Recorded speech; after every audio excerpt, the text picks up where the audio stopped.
Good morning. Over the past week, there have been numerous press articles written about the Intelligence Committee's oversight review of the detention and interrogation program of the CIA. Specifically, press attention has focused on the CIA's intrusion and search of the Senate Select Committee's computers, as well as the committee's acquisition of a certain internal CIA document known as the Panetta Review. I rise today to set the record straight and to provide a full accounting of the facts and history. Let me say up front that I come to the Senate floor reluctantly.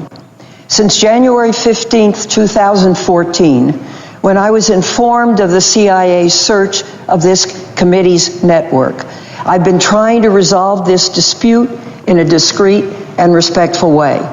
I have not commented in response to media requests for additional information on this matter. However, the increasing amount of inaccurate information circulating now cannot be allowed to stand unanswered. The origin of this study. The CIA's detention and interrogation program began operations in 2002, though it was not until September 2006 that members of the Intelligence Committee, other than the chairman and the vice chairman, were briefed. In fact, we were briefed by then CIA Director Hayden only hours before President Bush disclosed the program to the public. A little more than a year later, on December 6, 2007, a New York Times article revealed the troubling fact that the CIA had destroyed videotapes of some of the CIA's first interrogations using so-called enhanced techniques. We learned that this destruction was over the objections of President Bush's White House counsel and the Director of National Intelligence. After we read about the tapes of the destruction in the newspapers, Director Hayden briefed the Senate Intelligence Committee. He assured us that this was not destruction of evidence, as detailed records of the interrogations existed on paper in the form of CIA operational cables describing the detention conditions and the day-to-day CIA interrogations. The CIA director stated that these cables were, quote, a more than adequate representation, end quote, of what would have been on the destroyed tapes. Director Hayden offered at that time, during Senator Jay Rockefeller's chairmanship of the committee, to allow members or staff review these sensitive CIA operational cables, given that the videotapes had been destroyed. Chairman Rockefeller sent two of his committee staffers out to the CIA on nights and weekends to review thousands of these cables, which took many months.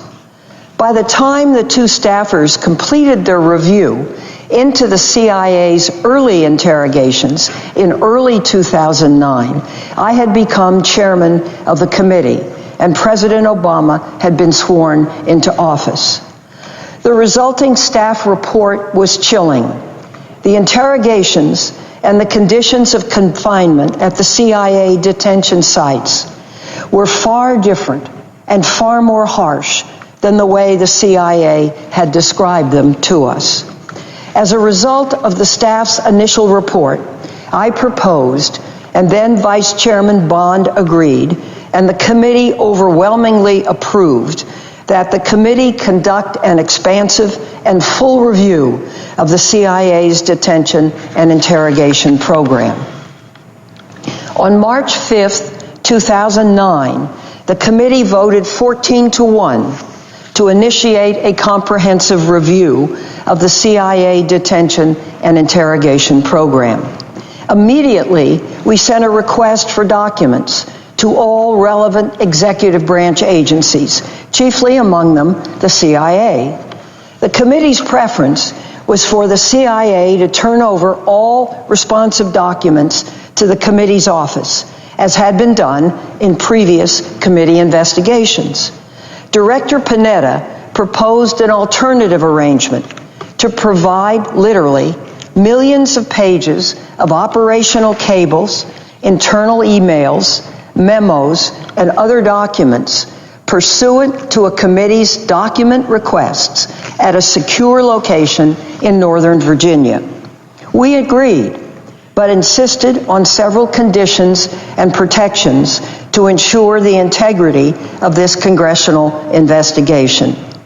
Per an exchange of letters in 2009, then Vice Chairman Bond, then Director Panetta, and I agreed in an exchange of letters that the CIA was to provide a, quote, standalone computer system, end quote, with a, quote, net worth drive, segregated from CIA networks, end quote, for the committee that would only be accessed by information technology personnel at the CIA who would, quote, not be permitted to share information from the system with other CIA personnel, except as otherwise authorized by the committee, end quote.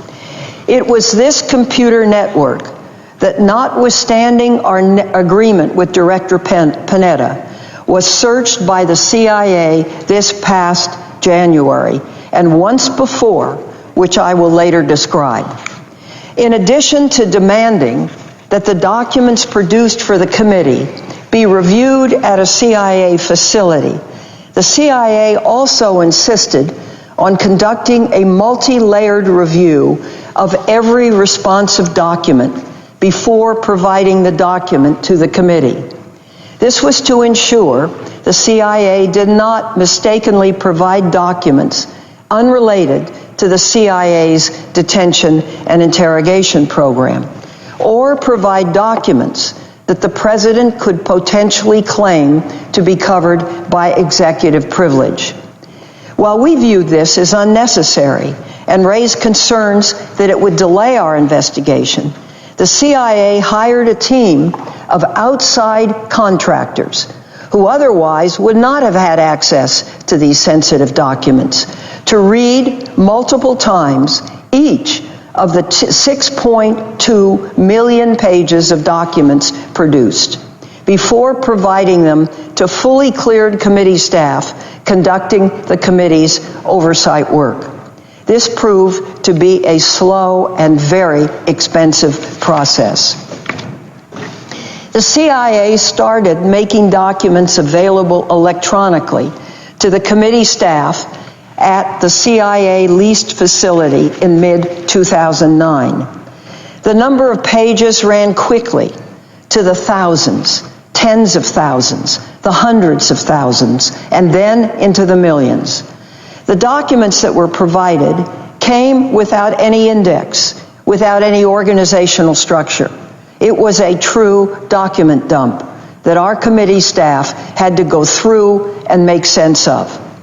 In order to piece together the story of the CIA's detention and interrogation program, the committee staff did two things that will be important as I go on. First, they asked the CIA to provide an electronic search tool so they could locate specific relevant documents for their search among the CIA-produced documents, just like you would use a search tool on the internet to locate information. Second, when the staff found a document that was particularly important or that might be referenced in our final report, they would often print it or make a copy of the file on their computer so they could easily find it again. There are thousands of such documents in the committee's secure spaces at the CIA facility. Now, prior removal of documents by CIA.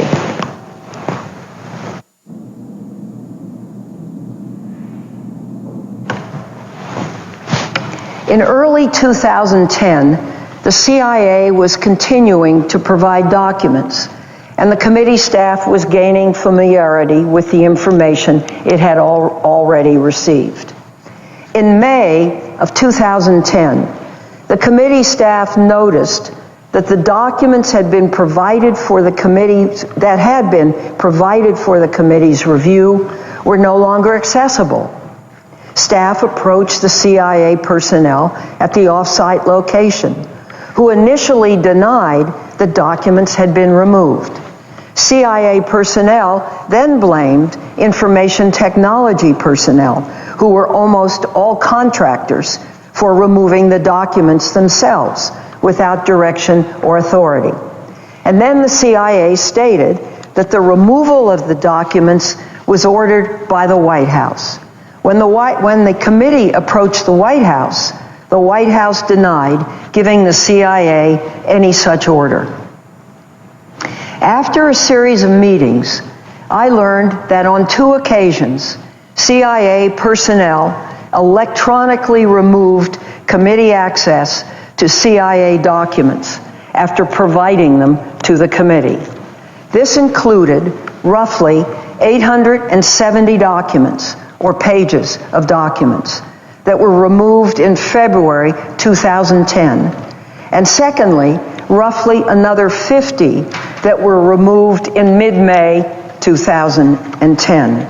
This was done without the knowledge or approval of committee members or staff, and in violation of our written agreements.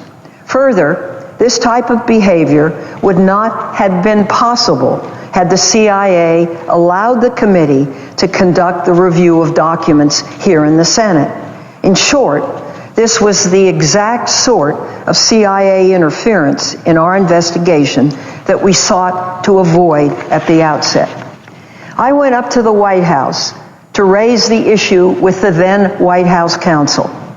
In May 2010, he recognized the severity of the situation and the grave implications of executive branch personnel interfering with an official congressional investigation. The matter was resolved with a renewed commitment from the White House counsel and the CIA that there would be no further unauthorized access to the committee's network or removal of access to CIA documents already provided to the committee. On May 17th, 2010, the CIA's then Director of Congressional Affairs apologized on behalf of the CIA for removing the documents. And that, as far as I was concerned, put the incident aside. This event was separate from the documents provided that were part of the internal Panetta review, which occurred later and which I will describe next. At some point in 2010, committee staff searching the documents that had been made available found draft versions of what is now called the internal Panetta review. We believe these documents were written by CIA personnel to summarize and analyze the materials that had been provided to the committee for its review. The Panetta review documents were no more highly classified than other information we had received for our investigation. In fact, the documents appeared based on the same information already provided to the committee. What was unique and interesting about the internal documents was not their classification level, but rather their analysis and acknowledgement of significant CIA wrongdoing. To be clear, the committee staff did not hack into CIA computers to obtain these documents, as has been suggested in the press. The documents were identified using the search tool provided by the CIA to search the documents provided to the committee. We have no way to determine who made the internal Panetta review documents available to the committee. Further, we don't know whether the documents were provided intentionally by the CIA unintentionally by the CIA or intentionally by a whistleblower. In fact, we know that over the years, on multiple occasions, the staff have asked the CIA about documents made available for our investigation. At times, the CIA has simply been unaware that these specific documents were provided to the committee. And while this is alarming, it is also important to note that more than 6.2 million pages of documents have been provided. This is simply a massive amount of records. As I described earlier, as part of its standard process for reviewing records, the committee staff printed copies of the internal Panetta Review and made electronic copies of the committee's computers at the facility. The staff did not rely on these internal Panetta Review documents when drafting the final 6,300-page committee study. But it was significant that the internal Panetta Review had documented at least some of the very same troubling matters already uncovered by the committee staff, which is not surprising in that they were looking at the same information. There is a claim in the press and elsewhere that the markings on these documents should have caused the staff to stop reading them and turn them over to the CIA. I reject that claim completely. As with many other documents provided to the committee at the CIA facility, some of the internal Panetta Review documents, some contained markings indicating that they were, quote, deliberative, end quote, and or, quote, privileged, end quote. This was not especially noteworthy to staff. In fact, CIA has provided thousands of internal documents to include CIA legal guidance and talking points prepared for the CIA director, some of which were marked as being deliberative or privileged. Moreover, the CIA has officially provided such documents to the committee here in the Senate. In fact, the CIA's official June 27th, 2013 response to the committee study, which Director Brennan delivered to me personally, is labeled, quote, deliberative process privileged document, end quote. We have discussed this with the Senate Legal Counsel, who has confirmed that Congress does not recognize these claims of privilege when it comes to documents provided to Congress for our oversight duties. These were documents provided by the executive branch pursuant to an authorized congressional oversight investigation. So we believe we had every right to review and keep the documents. There are also claims in the press that the Panetta Internal Review documents, having been created in 2009 and 2010, were outside the date range of the committee's document request or the terms of the committee study. This, too, is inaccurate. The committee's document requests were not limited in time. In fact, as I have previously announced, the committee study includes significant information on the May 2011 Osama bin Laden operation, which obviously post-dated the detention and interrogation program. At some time after the committee staff identified and reviewed the internal Panetta Review documents, access to the vast majority of them was removed by the CIA. We believe this happened in 2010, but we have no way of knowing the specifics, nor do we know why the documents were removed. The staff was focused on reviewing the tens of thousands of new documents that continued to arrive on a regular basis. Our work continued until December 2012, when the Intelligence Committee approved a 6,300-page committee study of the CIA's detention and interrogation program, and sent the executive report to the executive branch for comment. The CIA provided its response to the study on June 27, 2013.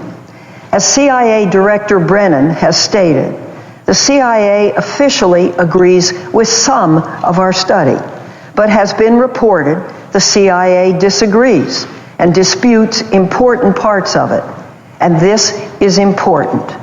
Some of these important parts that the CIA now disputes in our committee study are clearly acknowledged in the CIA's own internal Panetta review. To say the least, this is puzzling. How can the CIA's official response to our study stand factually in conflict with its own internal review? Now, after noting the disparity between the official CIA response to the committee study and the internal Panetta review, the committee staff securely transported a printed portion of the draft internal Panetta review from the committee's secure room at the CIA leased facility to the secure committee spaces in the Hart Senate office building. And let me be clear about this. I mentioned earlier the exchange of letters that Senator Bond and I had with Director Panetta in 2009 over the handling of information for this review. The letters set out a process whereby the committee would provide specific CIA documents to CIA reviewers before bringing them back to our secure offices here on Capitol Hill. The CIA review was designed specifically to make sure that committee documents available to all staff and members did not include certain kinds of information. Most importantly, the true names of non-supervisory CIA personnel and the names of specific countries in which the CIA operated detention sites. We had agreed up front that our report didn't need to include this information, and so we agreed to redact it from materials leaving the CIA's facility. Keeping with the spirit of the agreements, the portion of the internal Panetta review at the Hart Building in our safe has been redacted. It does not contain names of non-supervisory CIA personnel or information identifying detention site locations. In other words, our staff did just what the CIA personnel would have done had they reviewed the document. There are several reasons why the draft summary of the Panetta review was brought to our secure spaces at the Hart Building. Let me list them. 1, the significance of the internal review, given disparities between it and the June 2013 CIA response to the committee's study. The internal Panetta review summary, now at the Secure Committee office in Hart, is an especially significant document as it corroborates critical information in the committee's 6,300-page study that the CIA's official response either objects to, denies, minimizes, or ignores.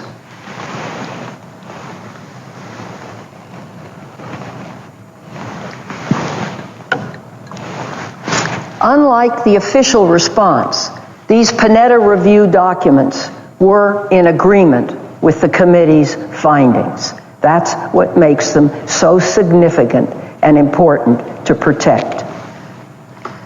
When the internal Panetta review documents disappeared from the committee's computer system, this suggested once again that the CIA had removed documents already provided to the committee in violation of CIA agreements and White House assurances that the CIA would cease such activities.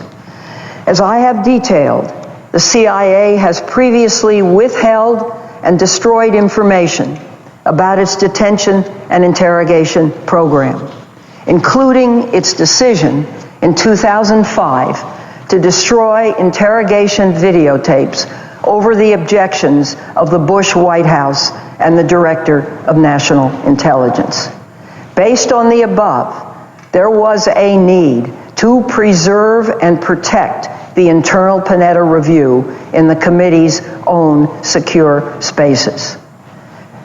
Now, the relocation of the internal Panetta Review was lawful and handled in a manner consistent with its classification. No law prevents the relocation of a document in the committee's possession from a CIA facility to secure committee offices on Capitol Hill. As I mentioned before, the document was handled and transported in a manner consistent with its classification, redacted appropriately, and it remains secured with restricted access in committee spaces. Now, the January 15th, 2014 meeting with Director John Brennan. In late 2013, I requested in writing that the CIA provide a final and complete version of the internal Panetta Review to the committee, as opposed to the partial document the committee currently possesses. In December, during an open committee hearing, Senator Mark Udall echoed this request. In early January 2014, the CIA informed the committee it would not provide the internal Panetta Review to the committee, citing the deliberative nature of the document. Shortly thereafter, on January 15th, 2014, CIA Director Brennan requested an emergency meeting to inform me and Vice Chairman Chambliss that without prior notification or approval, CIA personnel had conducted a search, that was John Brennan's word, of the committee computers at the off-site facility. This search involved not only a search of documents provided by the committee by the CIA, but also a search of the standalone and walled-off committee network drive containing the committee's own internal work product and communications. According to Brennan, the computer search was conducted in response to indications that some members of the committee staff might already have had access to the internal Panetta Review. The CIA did not ask the committee or its staff if the committee had access to the internal review or how we obtained it. Instead, the CIA just went and searched the committee's computers. The CIA has still not asked the committee any questions about how the committee acquired the Panetta Review. In place of asking any questions, the CIA's unauthorized search of the committee computers was followed by an allegation, which we now have seen repeated anonymously in the press, that the committee staff had somehow obtained the document through unauthorized or criminal means, perhaps to include hacking into the CIA's computer network. As I have described, this is not true.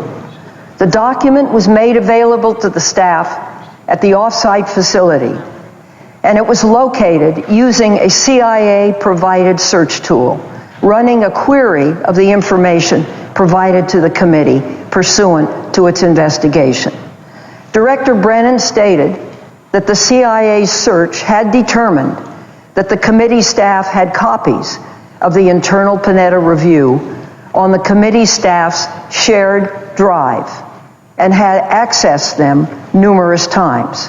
He indicated at the meeting that he was going to order further forensic investigation of the committee network to learn more about activities of the committee's oversight staff. 2 days after the meeting, on January 17th, I wrote a letter to Director Brennan objecting to any further CIA investigation due to the separation of powers constitutional issues that the search raised. I followed this with a second letter on January 23rd to the director, asking 12 specific questions about the CIA's actions, questions that the CIA has refused to answer. Some of the questions in my letter related to the full scope of the CIA's search of our computer network. Other questions related to who had authorized and conducted the search and what legal basis the CIA claimed gave it authority to conduct the search. Again, the CIA has not provided answers to any of my questions. My letter also laid out my concern about the legal and constitutional implications of the CIA's actions. Based on what Director Brennan has informed us, I have grave concerns that the CIA's search may well have violated the separation of powers principles embodied in the United States Constitution, including the speech and debate clause. It may have undermined the constitutional framework essential to effective congressional oversight of intelligence activities or any other government function. I have asked for an apology and a recognition that this CIA search of computers used by its oversight committee was inappropriate. I have received neither. Besides the constitutional implication, the CIA's search may also have violated the Fourth Amendment, the Computer Fraud and Abuse Act, as well as Executive Order 12333, which prohibits the CIA from conducting domestic searches or surveillance. Days after the meeting with Director Brennan, the CIA Inspector General, David Buckley, learned of the CIA search and began an investigation into CIA's activities. I have been informed that Mr. Buckley has referred the matter to the Department of Justice, given the possibility of a criminal violation by CIA personnel. Let me note, because the CIA has refused to answer the questions in my January 23rd letter, and the CIA Inspector General is ongoing, I have limited information about exactly what the CIA did in conducting its search. Weeks later, I was also told that after the Inspector General reviewed the CIA's activities to the Department of Justice, referred the CIA's activities to the Department of Justice, the acting Counsel General of the CIA filed a crimes report with the Department of Justice concerning the committee staff's actions.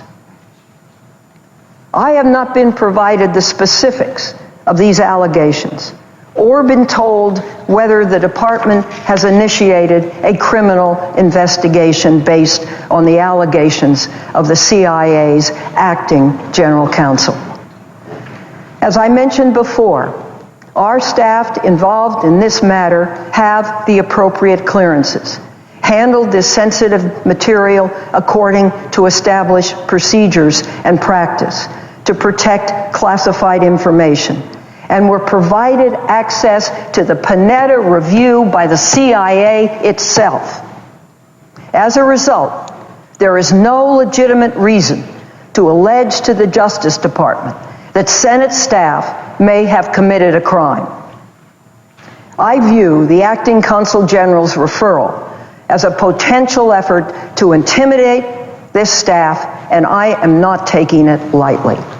I should note that for most, if not all, of the CIA's detention and interrogation program, the now acting general counsel was a lawyer in the CIA's Counterterrorism Center, the unit within which the CIA managed and carried out this program. From mid-2004 until the official termination of the detention and interrogation program in January 2009, he was the unit's chief lawyer. He is mentioned by name more than 1,600 times in our study. And now this individual is sending a crimes report to the Department of Justice on the actions of congressional staff. The same congressional staff who researched and drafted a report that details how CIA officers, including the acting general counsel himself, provided inaccurate information to the Department of Justice about the program. Mr. President, let me say this. All senators rely on their staff to be their eyes and ears and to carry out our duties. The staff members of the Intelligence Committee are dedicated professionals who are motivated to do what is best for our nation. The staff members who have been working on this study and this report have devoted years of their lives to it, wading through the horrible details of a CIA program that never, never, never should have existed. They have worked long hours and produced a report unprecedented in its comprehensive attention to detail in the history of the Senate. They are now being threatened with legal jeopardy, just as the final revisions to the report are being made, so that parts of it can be declassified and released to the American people. Mr. President, I felt that I needed to come to the floor today to correct the public record and to give the American people the facts about what the dedicated committee staff have been working so hard for the last several years as part of the committee's investigation. I also want to reiterate to my colleagues my desire to have all updates to the committee report completed this month and approved for declassification. We're not going to stop. I intend to move to have the findings, conclusions, and the executive summary of the report sent to the President for declassification and release to the American people. The White House has indicated publicly, and to me personally, that it supports declassification and release. If the Senate can declassify this report, we will be able to ensure that an un-American, brutal program of detention and interrogation will never again be considered or permitted. But, Mr. President, the recent actions that I have just laid out make this a defining moment for the oversight of our Intelligence Committee. How Congress and how this will be resolved will show whether the Intelligence Committee can be effective in monitoring and investigating our nation's intelligence activities, or whether our work can be thwarted by those we oversee. I believe it is critical that the committee and the Senate reaffirm our oversight role and our independence